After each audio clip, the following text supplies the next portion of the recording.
The goal of today is to give you an introduction to high-performance research computing in R, because R is extremely popular in a lot of research sciences and data sciences. But I come from an R background myself. I used to be a biologist. And when we learn R, we usually don't think in terms of efficiency, scaling up, and increasingly with bigger data, genetic data, big simulations, and because really there is a lot of hardware available, it makes sense to learn how to make actually R efficient. And R has really grown in that respect as well. There are a lot of new packages that have appeared that allow for really great stuff in R that weren't possible at first. So R is not famous for being fast compared to many other languages. It certainly isn't fast, but because it has so many really amazing statisticals and modeling packages that are really not foundable in other languages, because it has such a huge community of people in many fields, it can really make sense to stick to R even if you have big computations. So today I'll try to help you get started in that direction. So the very first thing that we will see is how to run R on the Alliance clusters. Some of you might be entirely familiar with this, but I'm assuming that so far you've only run R on your local machine and you're new to this. So the first thing that you have to do on an Alliance cluster, of course, is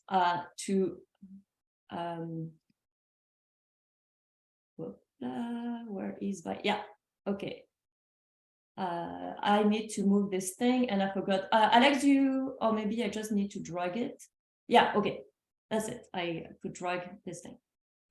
So the first thing that you need to do is to reach a cluster. So to the right here, I have a terminal. So currently I am on my local machine. And through a secure shell connection, thanks to the SSH Unix utility, I can connect to my username on a remote host, such as one of the supercomputers that the Alliance Research of Canada has, for instance, CEDAR at SFU. For this workshop, I have created a training cluster that mimics the production clusters. And I have some little shortcuts and quick ways to connect to it.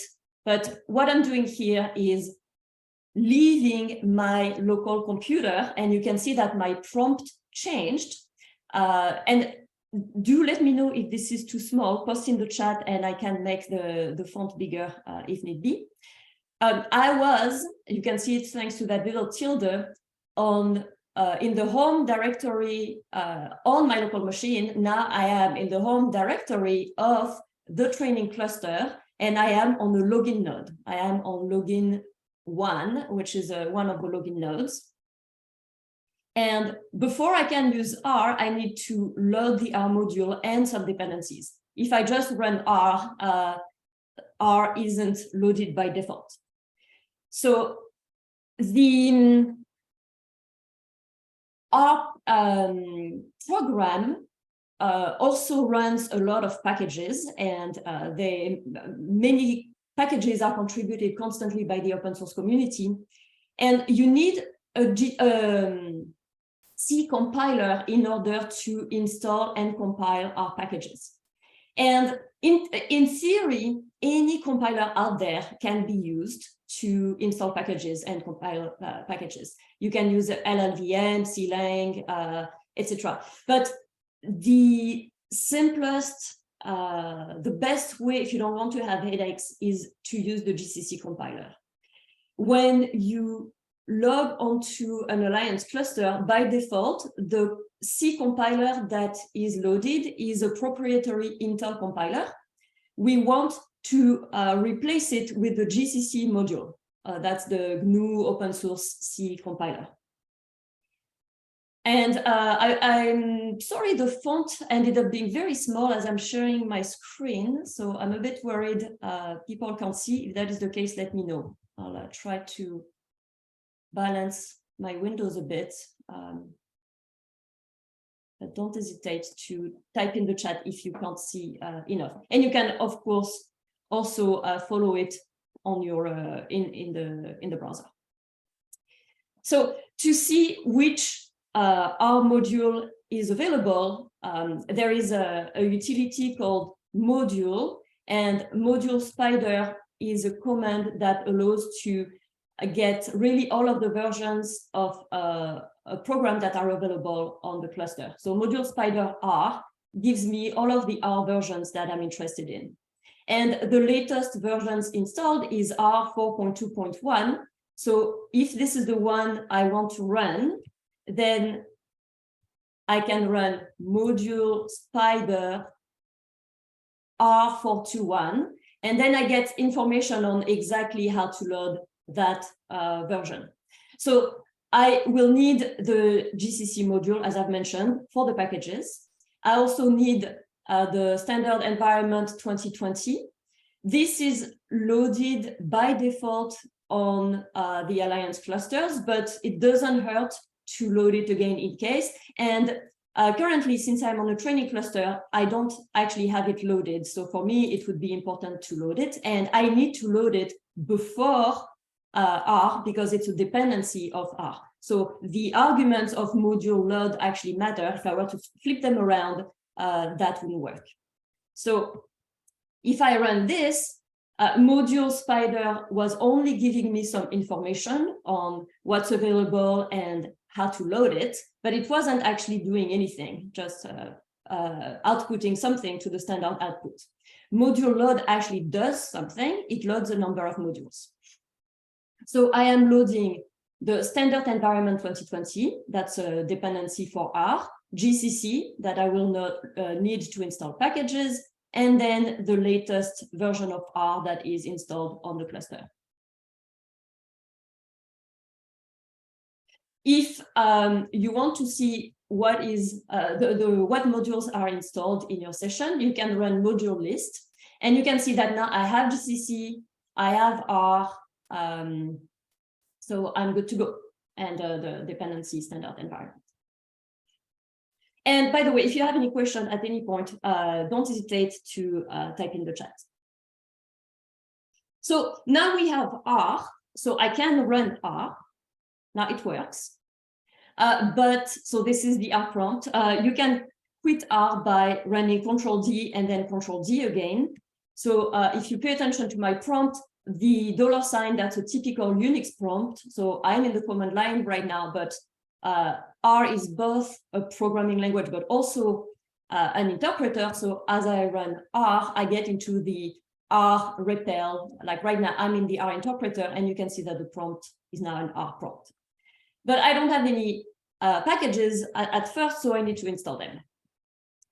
To install packages, you run the command install packages in R, then either one name, and it has to be quoted, it needs a string, or you can concatenate them to create a vector of strings, and you need to set the friend location from which you download the packages.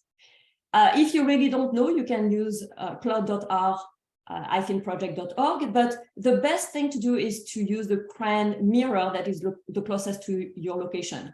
And if you click on this link, it will take you to the list of all the CRAN mirrors. And as it happens, there is actually one at SFU. So since CEDAR is at SFU, for people using CEDAR, for instance, well, it's obvious that the SFU mirror would be the closest. But if you're on the other side of the country, there might be one closer to you. So for this webinar, I will use a number of packages. I have actually installed them ahead of time. I've cheated a little bit. The tidyverse in particular is a whole suite of packages, and it takes a long time to install. But it's good to install it because even though we will not use the tidyverse per se in this webinar, a lot of the modern packages now rely on some of the functions in some of the tidyverse package. And if you don't add it, you're going to have a lot of missing dependencies as you run some of the subsequent packages. So this will also install those 3 packages that we will need. So I could have added them to the list, but because they are dependencies, it's not strictly necessary. So I launched the R session on the login node, and it is absolutely fine because here I'm just installing packages. And by default, the packages are going to install in your home directory, unless you you decide to change things up. But the login node is very small. It doesn't have much computing power, and it is the entry point for all of the compute nodes of a computer cluster. So you absolutely do not want to run heavy computations on the login node. Like, it would be totally okay to use R as a calculator on the login node, obviously, but I don't want to run anything heavy because it's going to affect everyone.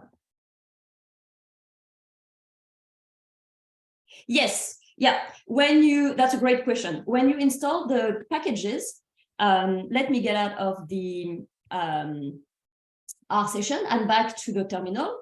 If I run the Unix utility ls with the flags A and L, I can see all of the files and directory that I have in my home directory. And the color might not be great, so I don't know whether you can see, but there is an R directory here.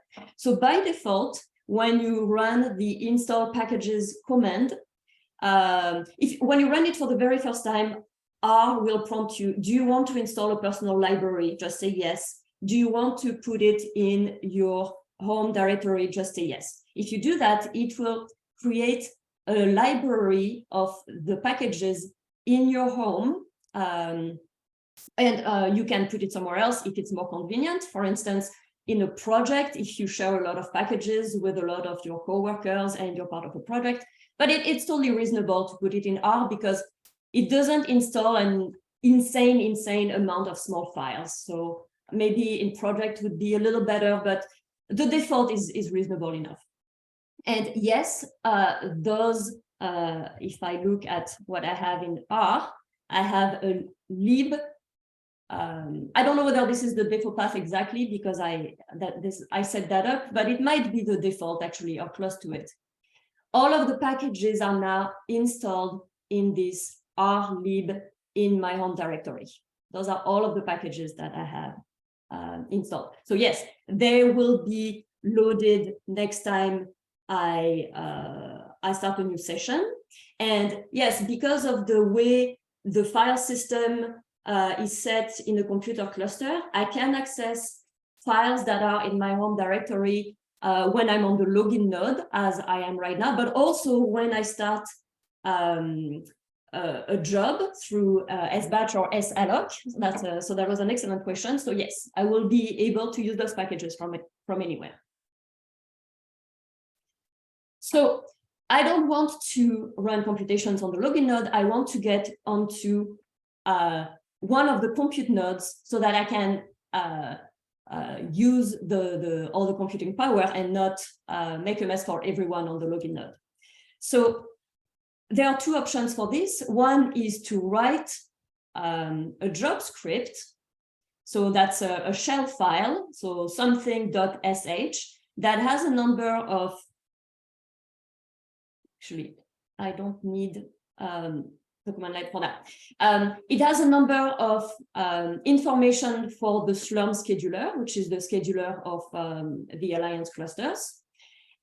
So it tells the scheduler what your account is, so that you can actually access some resource, but also how much memory you want, how many CPUs or how many tasks, how much time, etc., etc. And then it will allow you to run all of your R code that you have packaged in a script. So an R script is something .R, and to run an R script, the command is not R, it's a little different, it's R script. So R script, your script.R is a way to run in a non-interactive fashion a bunch of R code.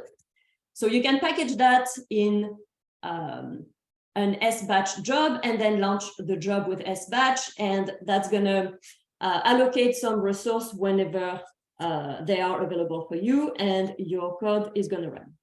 But for today, we will use the other strategy, which is to use an interactive job. So by default here, it is in minutes, and you can have all of the information on this. Whoops, it's actually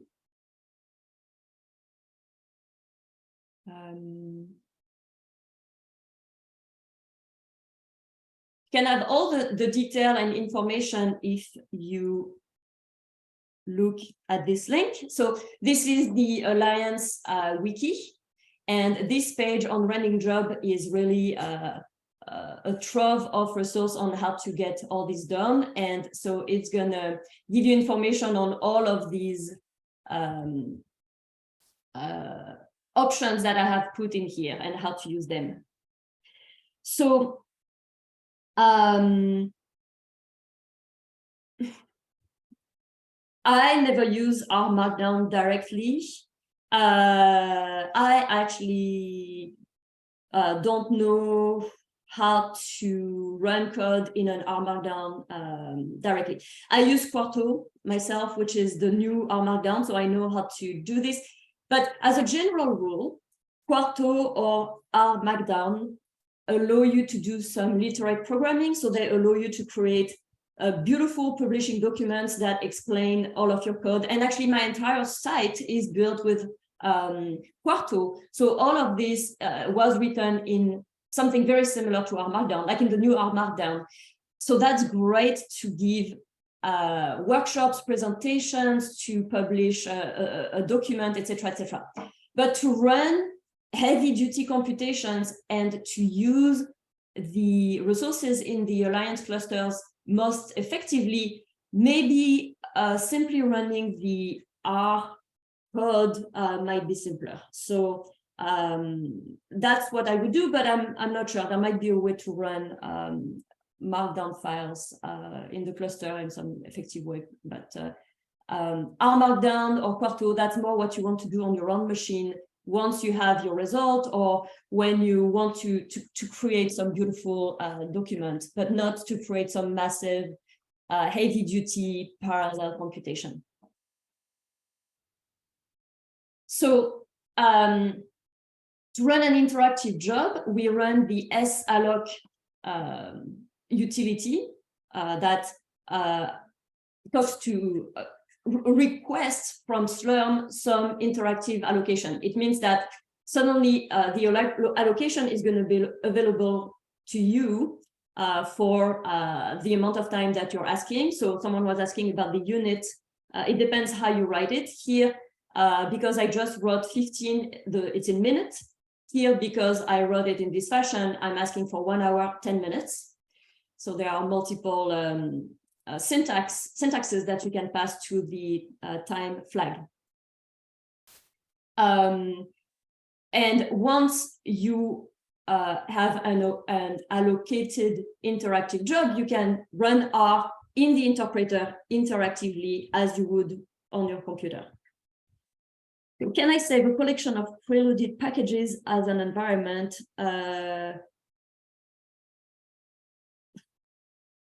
You could. I don't know whether this would be more efficient. The loading of packages doesn't take much time at all, so I'm not sure it matters. As far as efficiency goes, I think it's probably a negligible difference. If you want to, for easy reproducibility or to share code with other people, if you want to create some environments with a bunch of packages and all that, you can do that.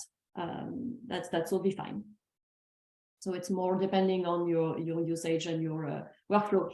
There is a fairly newish RM package that was very influenced with the virtual environments that Python has. Initially, R lacked that. So if you're used to Python and you're used to Python environments, there is now a great equivalent that was built by the formerly RStudio team that has now renamed itself the POSIT team. So it's one of those modern packages. Okay, so let's do this. So right now I'm on the login node, but if I run this salloc command, so now I'm talking to the Slurm scheduler on this training cluster, poof, okay. Some resource was allocated to me. Node 1, 2 are ready for job. So that means that I have 2 nodes. I have some CPU cores on 2 nodes that are available. And you can see that the host name in my prompt moved from login 1 to node 1. So this is really how you can see that you are not on a login node, you are on a compute node. This is where you can safely run R computation. So now I can launch R, and now I can do whatever I want without impacting everyone. And I have access to a lot more resources. So just a quick little word about measuring performance. The first thing that you might want to do when you have some script, some code, and you're not satisfied with the speed is to pinpoint areas that could be improved. And to do that, you do what's called profiling. Profiling is a way to look at the time different sections of your code take to run to identify where things are slow. And the base R function for this is rprof, but the POSIT team has launched a new, much more visually friendly package called profviz. And what profviz does is that it actually runs rprof in the background to under the hood to collect the data. But then it creates this beautiful interactive HTML widget that shows you a flame graph, which is like a graph of your of the time it takes for various functions or elements of your code to run. And that allows you to really identify things visually very, very rapidly. It's not user-friendly at all on the cluster because it's interactive, it's visual. So that's something that would be great to use on your machine. Alternatively, on the cluster, maybe you want to use the rprof function directly. But I'm not going to spend time on profiling in this webinar. I'm going to develop it more in an online course that we are giving in a number of weeks. So once you have identified a section of your code that is slow, then you move from the big macro picture of your code to then the micro picture. Now you want to focus on a particular snippet of your code, and you can do some benchmarking to compare various versions of different of the code. You can write various expressions, a vectorized version of some code, and then a loop version of the same code, and then something else, and see how long the various options take to see which version you should keep. So this is something you usually would do after the profiling stage. So the default base R function that allows to get some information as to how long a snippet of code takes to run is system time, but it's very basic and it's imprecise. It has lots of limitations. So there is a micro benchmark package that was very popular for a long time, and so you will find a lot of code online using it. But the POSIT team launched not too long ago a newer package called Bench. That is actually the package I will demo today. I wanted to put both of them, but I ran out of time, so I only demoed the Bench package, which is probably the one you'll use most of the time, but later on I could add the micro benchmark code to compare. They're both similar. So micro benchmark will return the minimum time, lower quartile, mean, median, upper quartile, and maximum time of an R expression. Bench will return similar things, but in addition, that doesn't work yet for parallel computation, but they are planning on implementing it. It gives you some information on memory usage and garbage collections. It also has less overhead because it makes better use of C to decrease the time that the benchmarking tool itself takes. And when you look at benchmark results, people usually suggest to pay particular attention to the minimum time and the median. The mean, the distributions of benchmarks, and with Bench you can actually very easily, well, with both of them, you can actually easily draw a distribution of your benchmarks. They tend to be very right skewed. So they really have a long tail to the right, and that's because there can be all sorts of window processes or weird things that can really make some runs particularly long. And so the mean is going to be bigger than the median, and the mean and the maximum time, even worse, might not really be representative of the time of your code. So for this webinar, I will focus on the median, but you could also look at the minimum time if you prefer. So another thing that you might want to do if you have some slow sections of your code is to see whether you can parallelize them. So just a little general word about parallel programming. There are broadly three categories, three types, three ways code can be run in parallel. First, there is multi-threading. When a Unix process is one process performing a certain task. And with multi-threading, a single process, which has its own memory, can run multiple threads. So you can have some parallel execution if all of those threads that run a single process have access to some CPUs, or they can alternate between each other on some threads if you don't have enough CPU cores for a parallel run. Because the process has a single memory, all of those threads will write in the same memory addresses.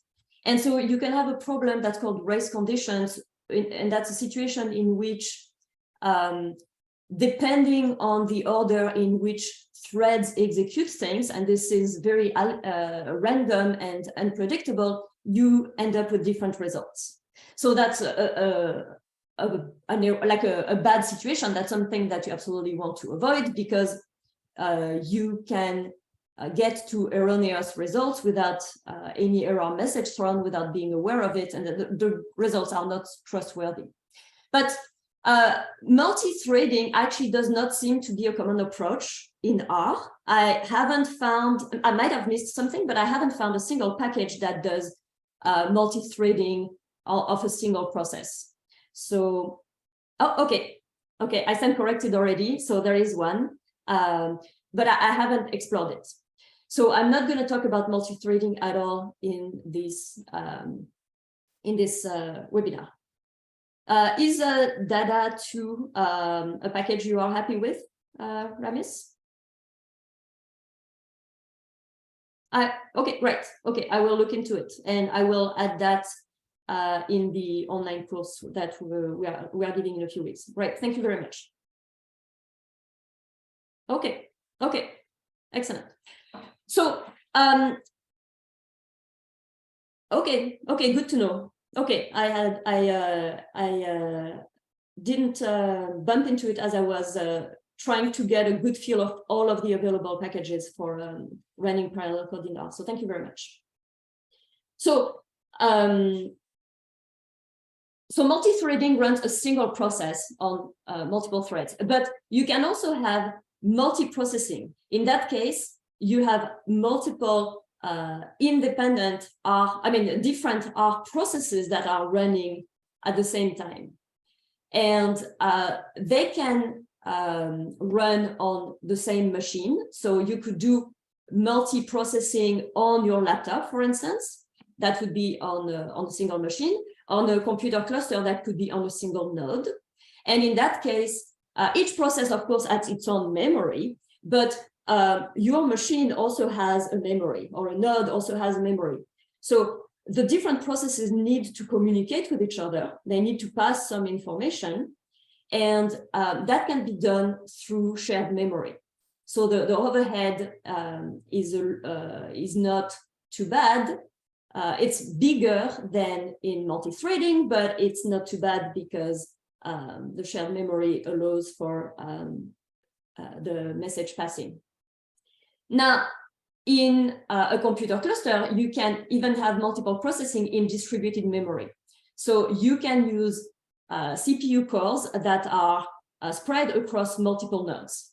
And so then you need to use the cluster interconnect to pass the data between the various nodes. The functions, packages you load, variables you define, all of these need to travel from node to node. And and today I will focus on the latest two, multiprocessing in shared and distributed memory. So let's look at R in particular.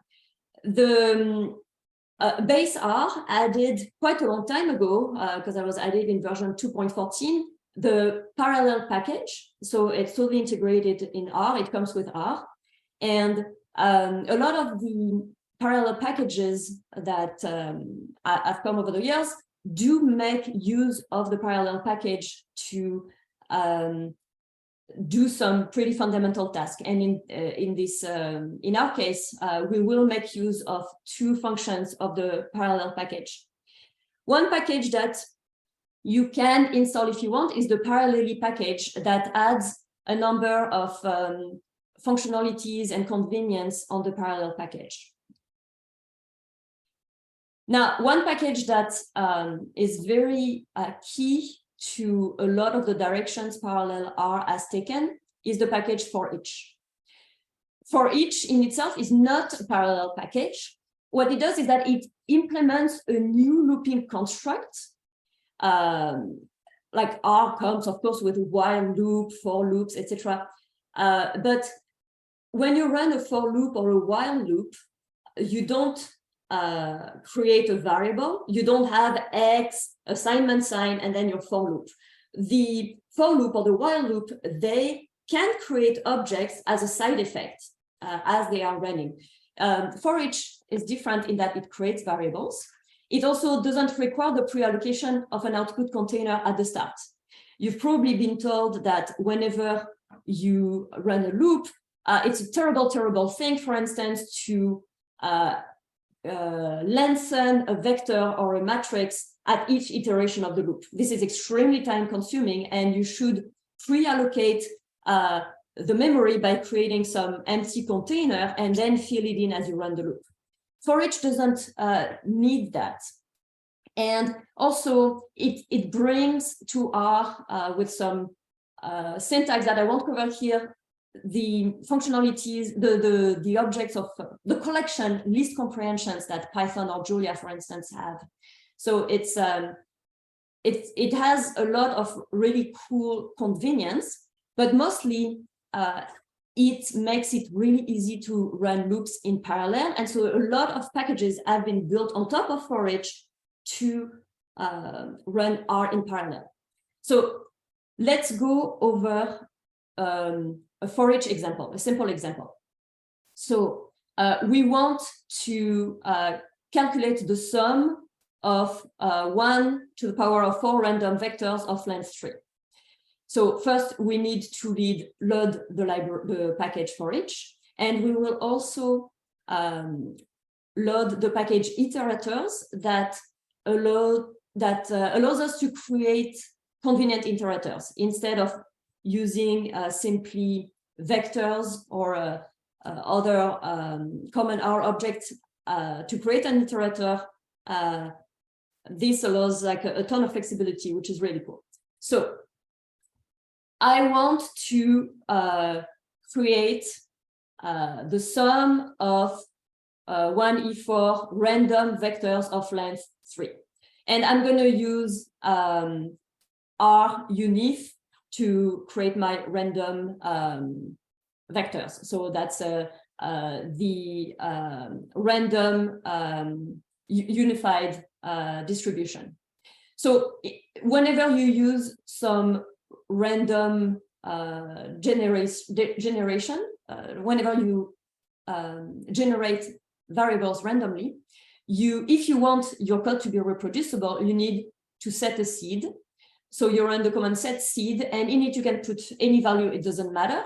But what it does is that if you want to reproduce the code having the exact same random values generated, you will have to rerun the code with the same seed. So here I put 2, but I could have put just anything. So when you run a classic loop, the first thing that you need to do is to pre-allocate your container. That's what I mentioned earlier. You don't want to grow the container while you run the loop. So here we want to have random vectors of length 3. So I'm creating numerical vectors of length 3. So this runs, creates an empty container.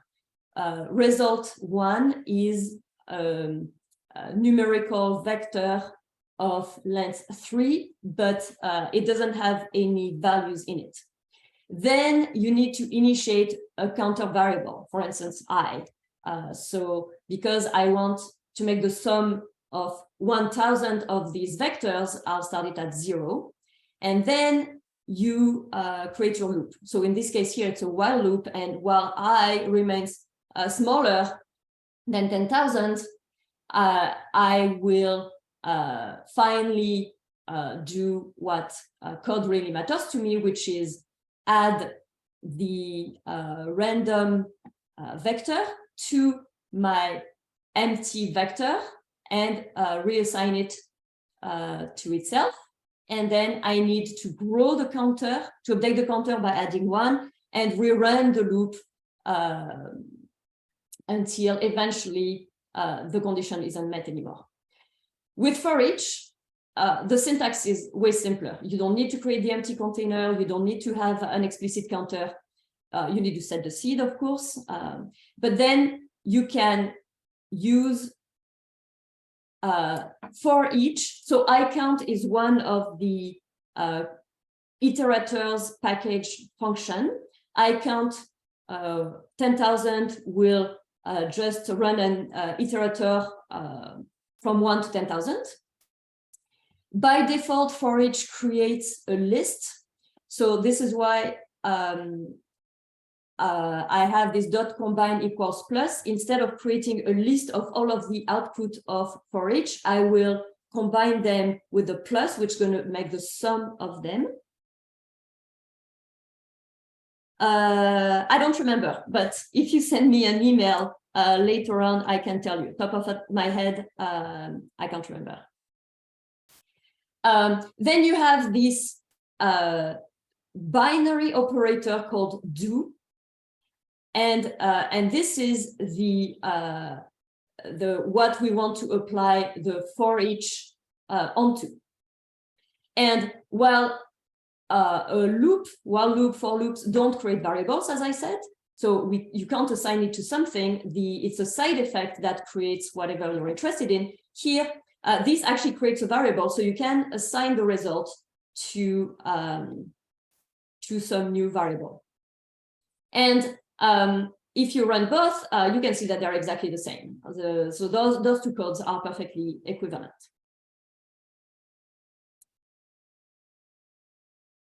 So why is this relevant at all for what we're talking about in this webinar today? Well, it's because this little do binary, if you replace it with do par, which stands for do parallel, now you have a parallelizable for each expression.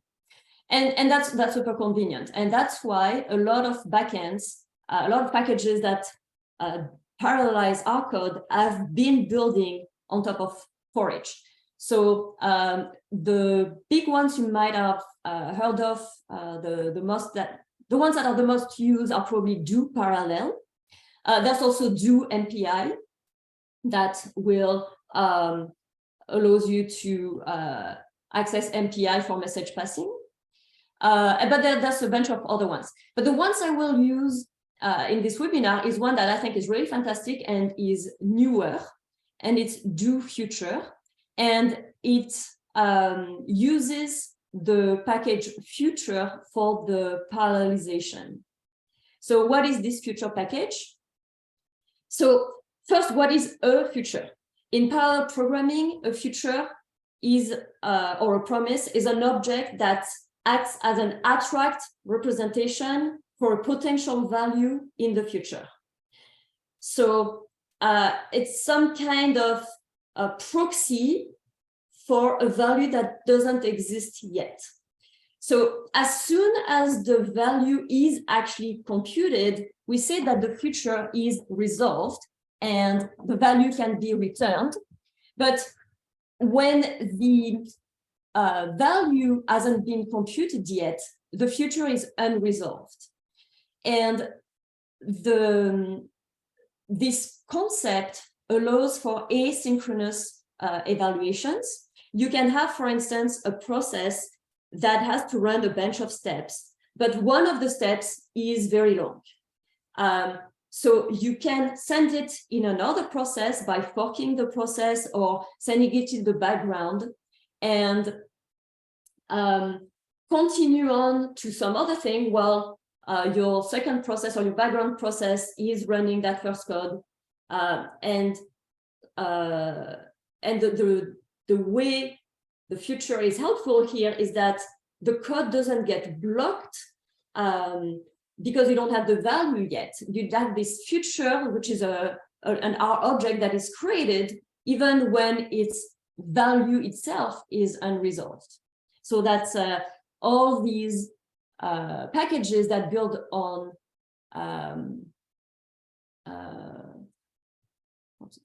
so as I mentioned earlier, there are multiple ways to run parallel code, and the package future intends to create an API that unifies all futures.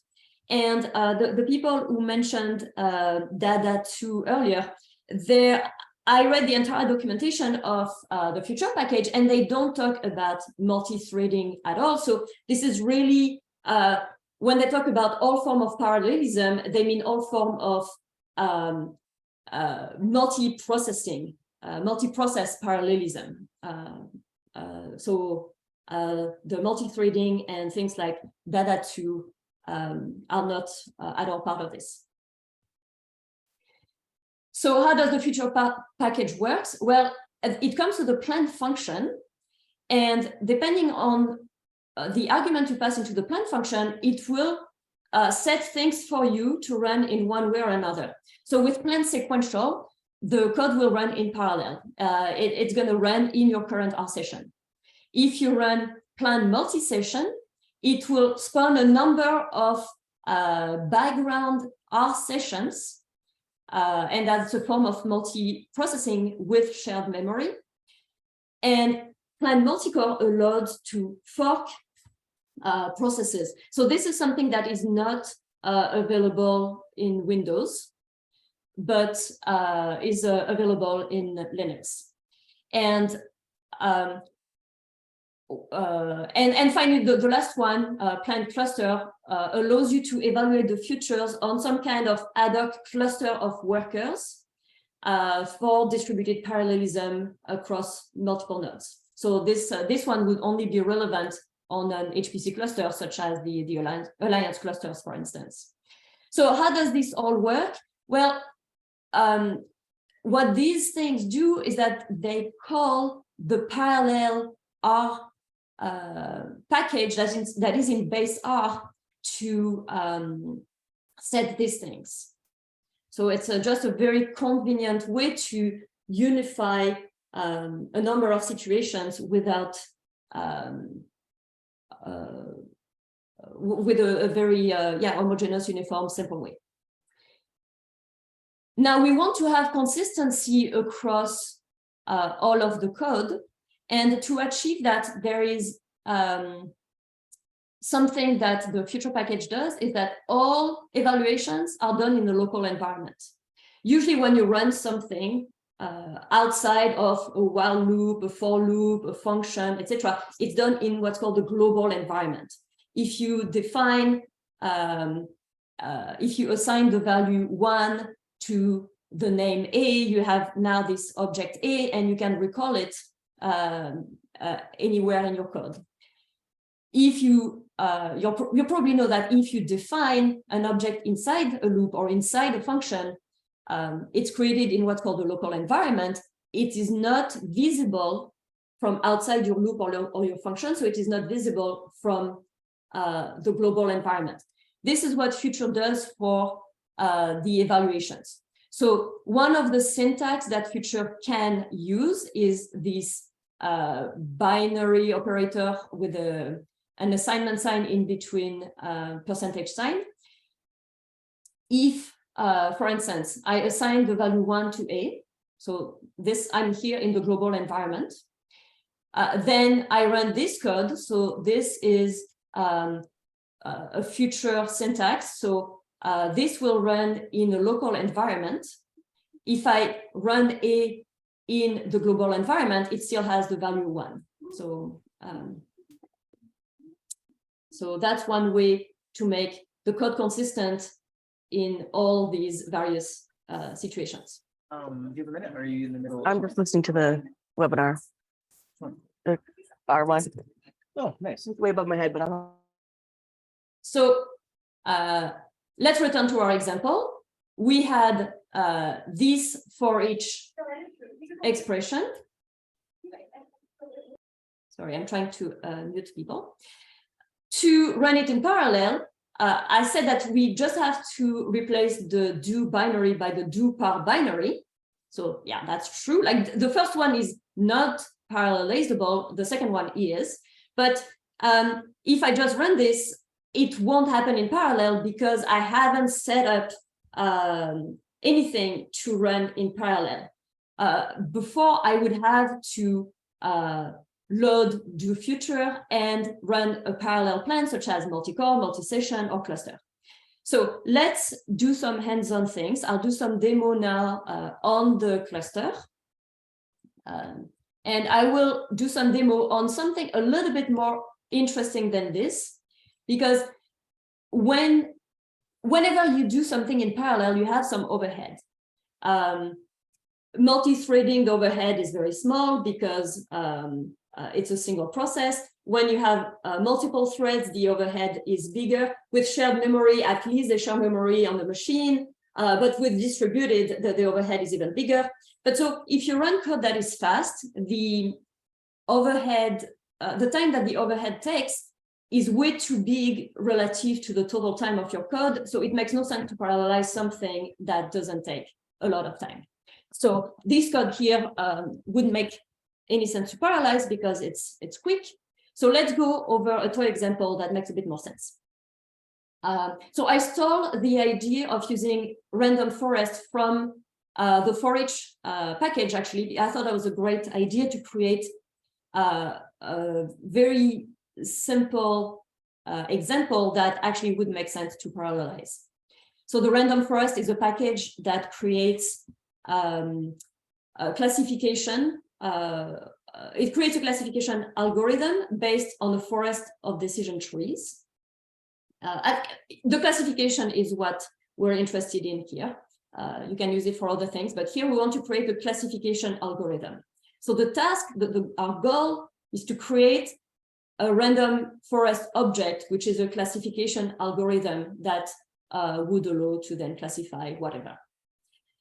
So yeah, I shared the link at the beginning, but let me pass them in here again. And if you want to have the notes of exactly where we are currently exactly here. So here, instead of replacing do with do par, we will actually do a little bit better. We will replace it with do RNG from the do RNG package. And that's because in this case, we generate a lot of random numbers, and L'Enquiries in '99 published a paper suggesting some improved method for this situation and some C code that would be best in those situations, and those suggestions were ported into in the do RNG package. So that ensures reproducibility of your code, basically. So let's load the packages. To sum up, we need do future. That's a package that really will set things up to run things in parallel. It automatically loads for each that has this looping construct that can be parallelized easily. It loads the future package that has all of these plan, this unified API to run things in parallel in all sorts of settings. Then we're going to use the do RNG to use L'Enquiries improvements. This loads a little package RNG tools. Of course, we need random forest because our code will make use of the random forest package. And then we want to do some micro benchmarking.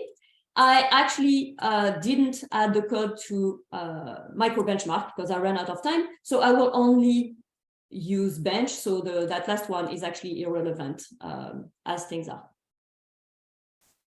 Then we need some code to parallelize because we will generate some random numbers. We set a seed.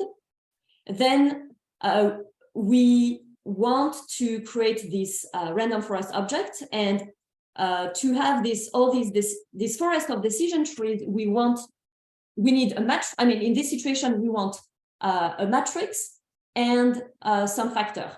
So we're going to create a trained data set, a training matrix, by creating a matrix of size 1E5, filled in with random values from the unified distribution. And we want the number of, I think in R, the first one are the number of columns. So I think it would have 100 columns. But I could be wrong, could be 100 rows, I never remember, but I think it's columns first. But anyway, we create a random matrix, and then we create some factors for the decision trees. So there are two factors, and we use a for each construct with we're repeating the number of trees is a repeat of 250 by 8. So we're going to end up with a 2,000, like a forest of 2,000 trees. Remember that for each creates a bunch of lists. So we want to combine all of these lists, and we will combine them with combine. That's combined from the tidyverse. And the random forest options is it takes our training data, our factors, and the number of trees. So let's get started from the start, because I don't remember where I'm at. And I want to show you the full demo starting from scratch. So first thing I need to do is to connect to some SSH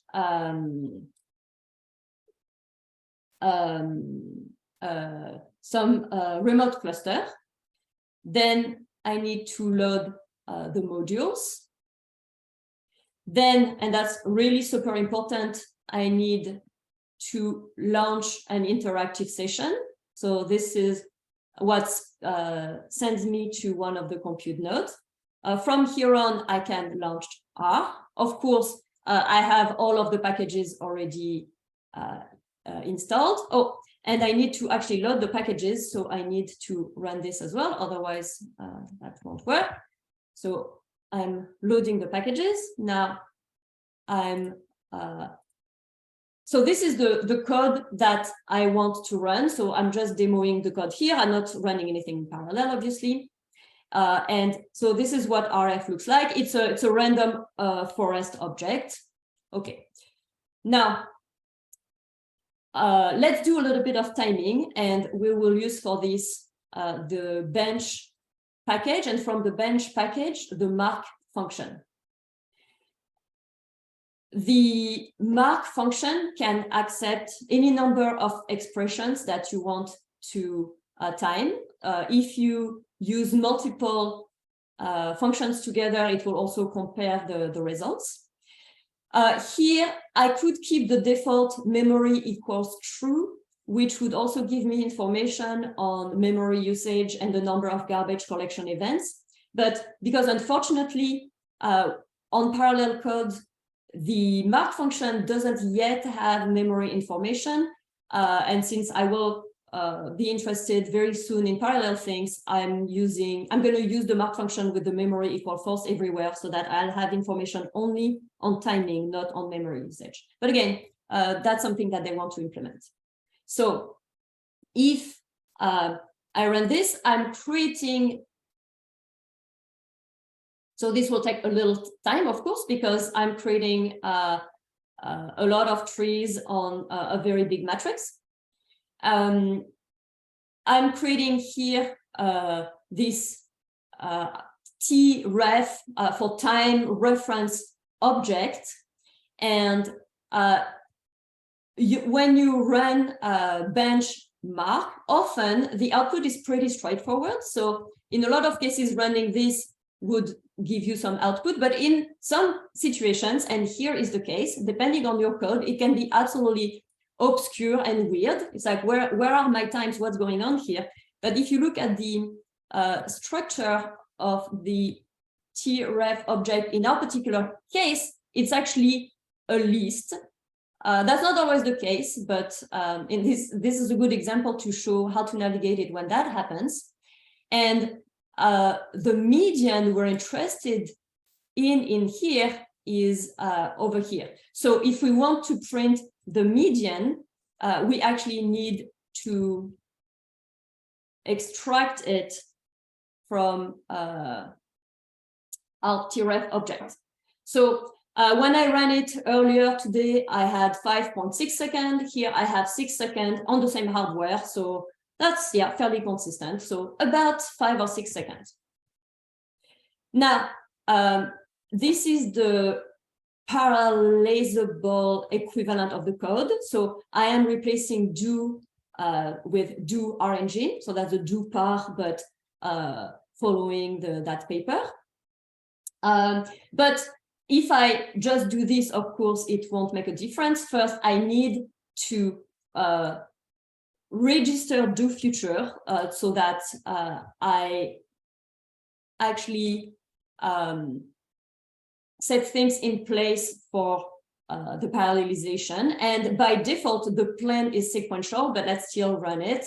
I'm still running things in parallel because even though I have everything set up to run in parallel, I can still run the future package. Also allows you to run things in parallel in a sequential fashion. They want an homogenized way to run the exact same code everywhere. So these are equivalent codes, and so not surprisingly, the timing is also very similar, so around 5 or 6 seconds. So we're still running things sequentially here. Now,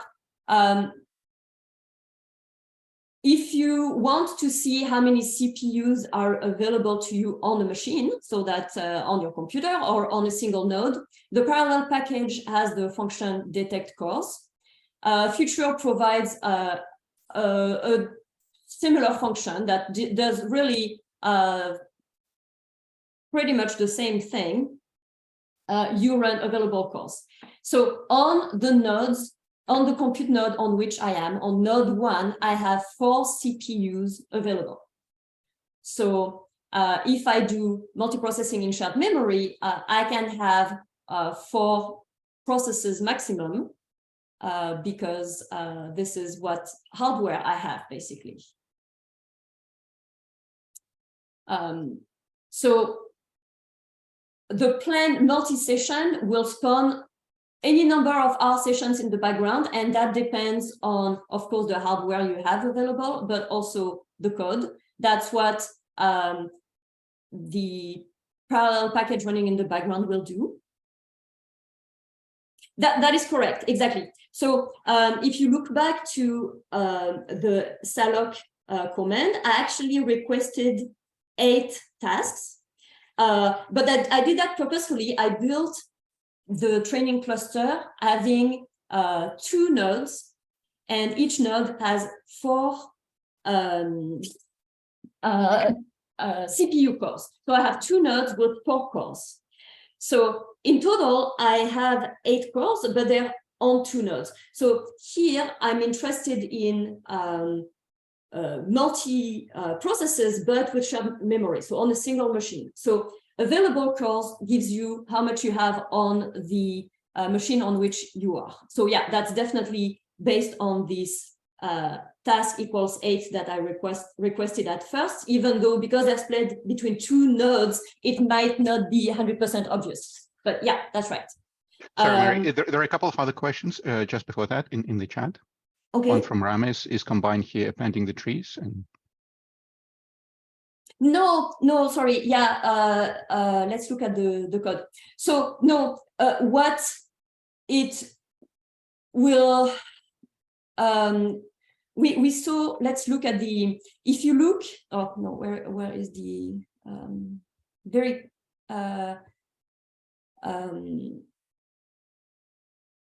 oh yeah, in this function. Yeah, sorry. Yeah. So the dot, I thought you meant the dot combine. Yeah. So the dot combine it allows to pass a function to something in through the for each construct.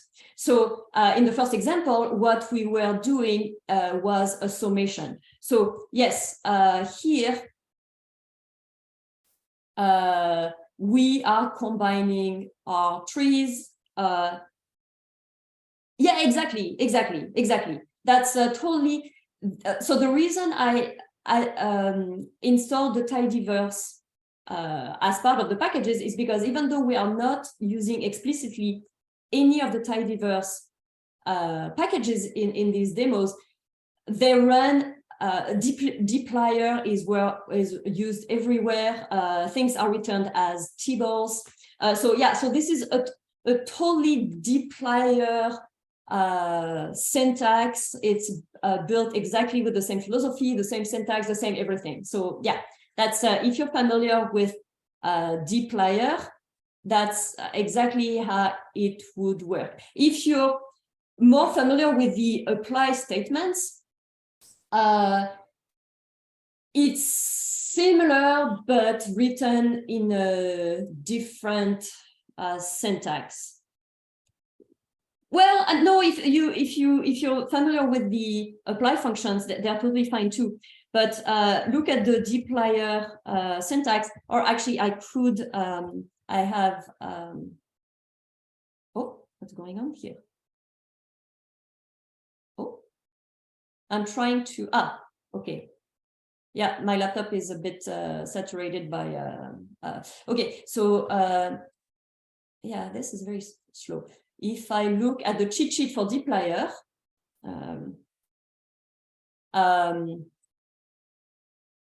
so this is the dplyr cheat sheet. it totally follows this syntax and this functioning. So the dot data dot will look very familiar to this dot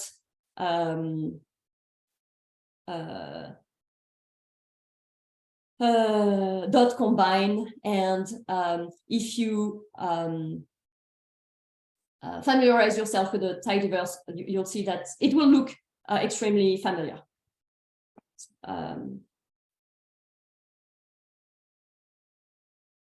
So if you want to run R script, you probably don't want to use salloc, you probably want to use sbatch. No, Ramis, that was a good question. No worries, and I gave you a terrible answer. Sorry. So you can copy R scripts from your computer with SCP. If you look in the Alliance wiki page for SCP, you can find some information on that, and you will find on the Alliance wiki all the information on how to move things between a machine or your computer. But then if you have an R script on the cluster, instead of running it in an interactive session, you probably want to run sbatch, as I showed in a slide quite a while back.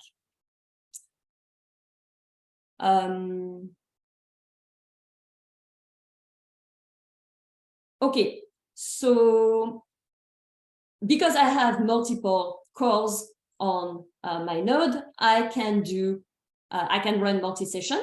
So in this case, all I'm doing compared to what we just did is really change plan sequential with plan multi-session and run the exact same code without changing anything.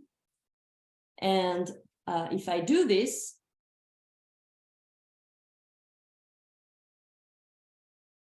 and I create a time multi-session, so a new object TMS, and then I create this TMS object thanks to the benchmark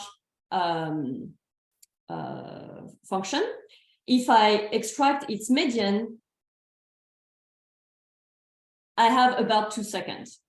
So we had about 6 seconds. Now we are down to about 2 seconds. So we had a speed of about 3. In an ideal world, because I have 4 cores on this node, I should have a speed up of 4, like in a perfect world. But things are never like that because you always have some overhead. So 3 is actually not bad at all. It's not too far off from 4. It's better than what I would have guessed, actually. So yeah. You can use multicore, which will fork processes. So that's exactly the same code, but plain multicore. So now I can find this. And so those are fairly similar. Multicore tends to be a little faster in the benchmarking I've done. It's not available on Windows. And so I think really the reason they implemented this multi-session is mostly for Windows user. Otherwise, multicore is probably what you want to use if you are on Linux. So on your own machine, if you want to and you're on Windows, if you want to run something, you're stuck with multi-session, but on otherwise, multicore does something similar. It forks a process instead of spawning them in the background, but it seems to do better. So a speed up of about 3 as well, which kind of makes sense. But now, as I explained earlier, I actually asked for 8 tasks when I launched my salloc request to Slurm, and I can verify from within R that I have 8 tasks. Here I'm using sysgetenv, which is a way to run to access command line functionality, command line environment variables from within R. So Slurm and tasks is one environment variables that is set by Slurm when you run an sbatch or salloc command. And the sysgetenv allows me to access it from within R, and then I transform it into a numeric because it was a character. If we were to create a package using parallelization, would it be recommended to use multi-session? Yeah, maybe that actually,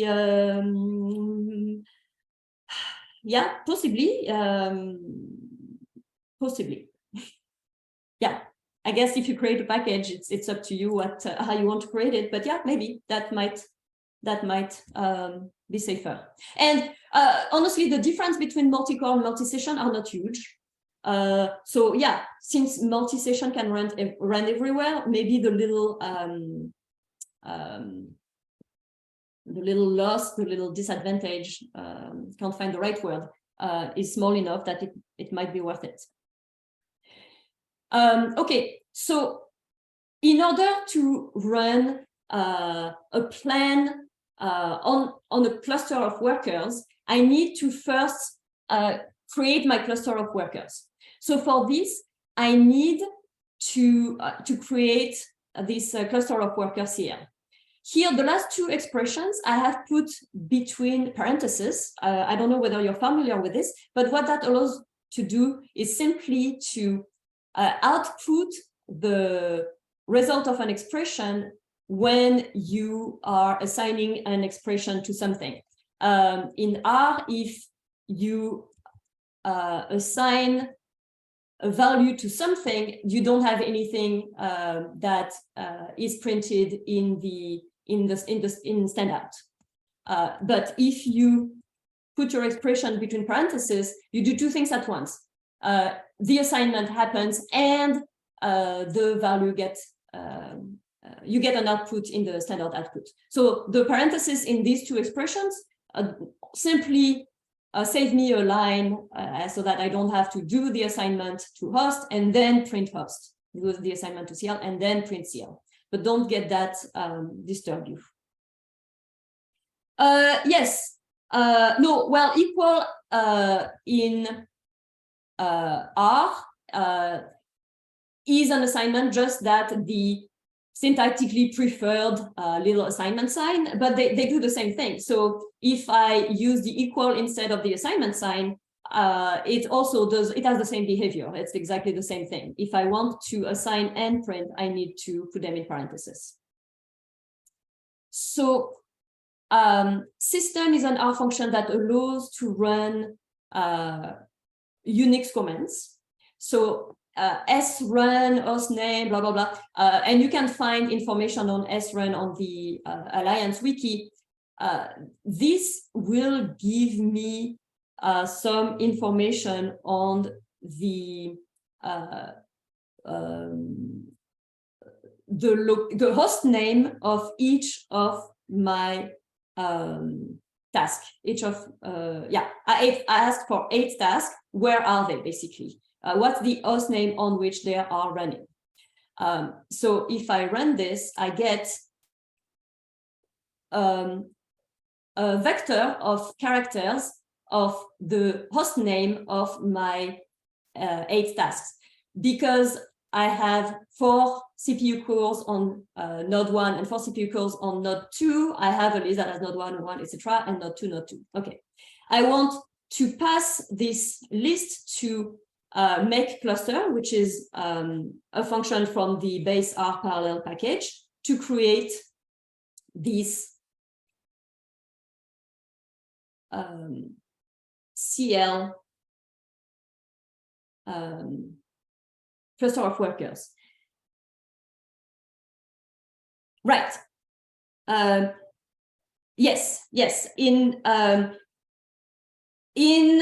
the Alliance clusters, multi-threading is disabled on the compute nodes. So yeah, you can think of one task equals one CPU core. Yeah, that's right. And when you use salloc or sbatch, you can ask for a number of CPU per node, or you can ask for a total number of tasks. Or in my case, I had asked for 8 tasks, but because I knew exactly what was available, because I had built the training cluster, I knew I was going to be in that situation.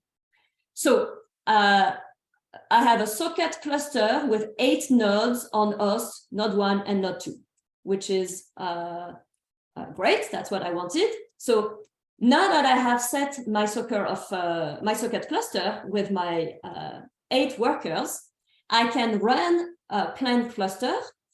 Unlike the other way to run plan that needed only a single, to which you are passing a single argument, planned cluster accepts a value for the worker's argument. And that CL, that socket cluster that I've created, is what I'm using here. So I am running the exact same thing now, but on a socket of cluster. And there are additional tools. There is, I forgot the name, but there is a package that allows you to configure Slurm from within R. But I didn't see the need for it because thanks to salloc or sbatch, I can request things from Slurm, and then I only have to set my socket cluster with my workers this way. But there is a package that allows to do everything from within R, and that works on Slurm and other schedulers. Okay, so let's run this on everything now. And if I created the time distributed benchmark object, and if I extract the median, now I am down to about 1 second. So the speed up here went from about 6 to about 1, so it's about 5 or 6 times better, and that actually makes a lot of sense because I had a speed up of about 3 when I was using one node. The speed up is not twice that because we have an additional overhead due to the message passing between nodes, but not very far off. And in total, we are using 8 CPU cores, and we have a speed up that is, I mean, yeah, drifting further and further away from the ideal situation of a speed up of 8, but yeah, not terrible. Yes, that is correct. So before, that's a great question. Until this very code, I was only ever using 4 cores, the 4 cores on the node 1 on which I am. So for the longest time, I was using just 1 core on node 1 because I'm on node 1. And that was the CPU that was running my R process. By default, R uses a single process. There is a version of R that was initially called OpenR or something that was bought by Microsoft, and they've renamed it to something else. I don't remember what it's called, and it runs like R on multi-processes by default or something, but I never really looked into it. The GNU R starts a single process by default. So at first I was using a single CPU. Then when I started to when I ran planned multi-session and planned multi-core, I started using, while running this computation, 4 cores on one node, except they were created through different mechanisms, but 4 cores on a single node. And yes, here for the first time, I am using all 4 CPUs that I requested from Slurm. So yeah, that was a great question. Thanks for clarifying. So you can stop that cluster of worker with the parallel, the function stop cluster from the parallel package. It will also stop if you run planned sequential, for instance. Here, it doesn't really matter in a way because we already have an allocation from salloc for all of these. But if and I will try to add this for the course in a number of weeks. If you do use that package, and I haven't tested it, that allows you to communicate with Slurm from within R, then maybe this will actually reduce the amount of time you are using resource, and maybe it will be more necessary. Here, until I relinquish my SLOC job or until it expires, I am sitting on that resource regardless. So there are a number of alternative packages, and I'm out of time. Apologize for that.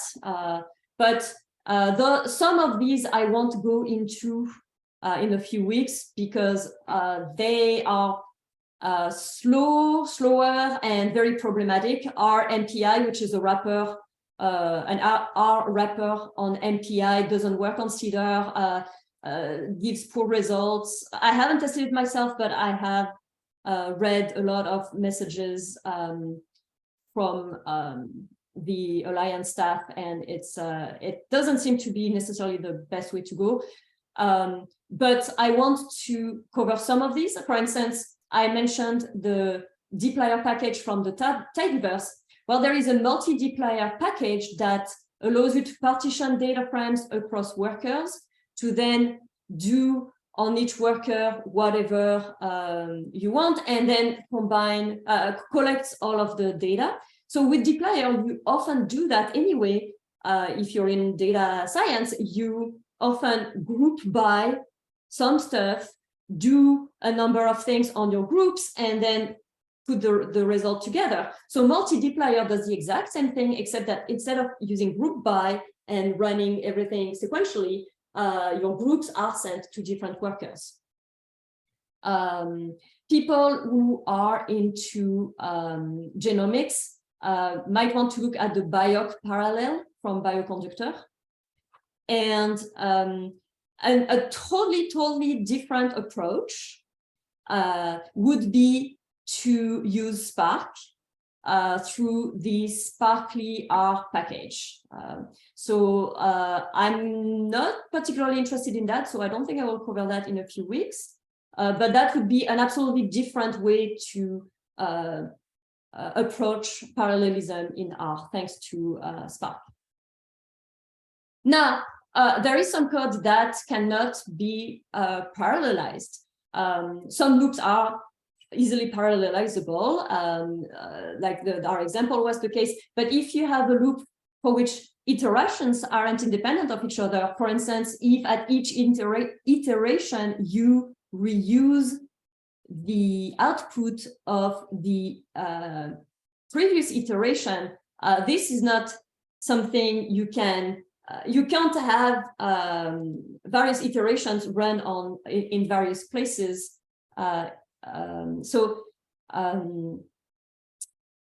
If you have a lot of data, you can split the data and have things done in a lot of places. A multi-dplyr is great for that. If you have loops with iterations that are independent of each other, the approach we've looked at today is great. But when you have a situation like this and your code is slow, then the best solution is to look at the RCPP package. C and C++ are incredibly faster than R. They have some data constructs that R doesn't have. Calling functions in C and C++ is incredibly fast, while in R it's very slow. So when you have things that you cannot parallelize, that's too slow, or when you have large number of function calls, or when you need some very specialized data structures, it makes sense to turn towards C++. Now, if you don't know C++, that might seem daunting, but the RCPP package actually creates some mappings between R and C++ so that you can rewrite R functions from within R in C++ in a syntax that is made very R-friendly and R-like. And that is something that I will definitely cover in the coming course, because this is something that's makes huge difference. And of course, not everything is mutually exclusive. You can use RCPP to turn your slow functions, your slow R functions into C++ functions, and also parallelize code. So this was my very first time teaching anything in parallel R. So that was a bit messy. I only covered so much, but I'm still working on all this. And if you join us on Thursdays, March 9, 16, and 23, we have 3 online courses. So it's one online course over 3 weeks. So you should attend them all. You can drop in for session 2, for instance. There's a link to the registration here. It's free for anybody in a Canadian post-secondary institution. And I will go into RCPP, multi-dplyr, maybe cover FUR also. If people familiar with the tidyverse might be familiar with the FUR package, which is the tidyverse equivalent of the apply functions. Well, there is now a FUR function that allows to run PUR in parallel.